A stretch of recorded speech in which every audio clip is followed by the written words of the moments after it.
Xullas qarindoshlar, chopperga mizlagan banan bilan shoptolini solib, slivka solib, yaxshilab chopperda aralashtiradigan bo'lsak, shunday marojniy bo'lar ekanmish-da.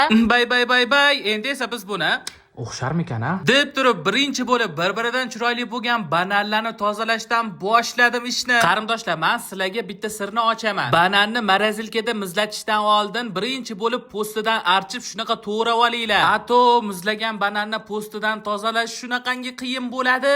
Shu desanglar qarindoshlar, do'konda shoptoli yo'q ekan-da. Shoptolini o'rniga bir chiroyli kattagina mango oldim. Mazasi ham rosa zo'r ekan. Sizlar ko'rgan videoda banan bilan shoptolini aralashtirib marojniy qilib bergan bo'lsa, men sizlarga yangilik qilib banan bilan mangoni aralashtirilganidan shoptoli qilib beraman deb. Xo'sh qarindoshlar, to'g'ralgan bananimiz bilan mangomizni kamida 5 soatga morosilkaga muzlatishga jo'natamiz. Bananimizda yong'oq chaqsa bo'ladigan darajada muzlagandan keyin muzlagan mevalarimizni ketma-ketlikda chopperga aralashtirib solamiz qarindoshlar. Ustidan men shokolad ham sovardim. Eng asosiysi qaymoq solish esdan chiqmasin. Ogohlantiraman qarindoshlar, hamma chopperlar va hamma blenderlar ham muzlagan mevalarni maydalab bera olmaydi. Va nihoyat qarindoshlar, videomizni eng asosiy joyi, ya'ni degustation joyi, marojnilarimizni shunaqa chiroyli qilib bezatgandan keyin qani bismillahirrohmanirrohim deb yeb ko'rganimni bilaman. Mazasi prosta chiqibdi shu desanglar. Xo'p, bizatini uyda sinab ko'ringlar.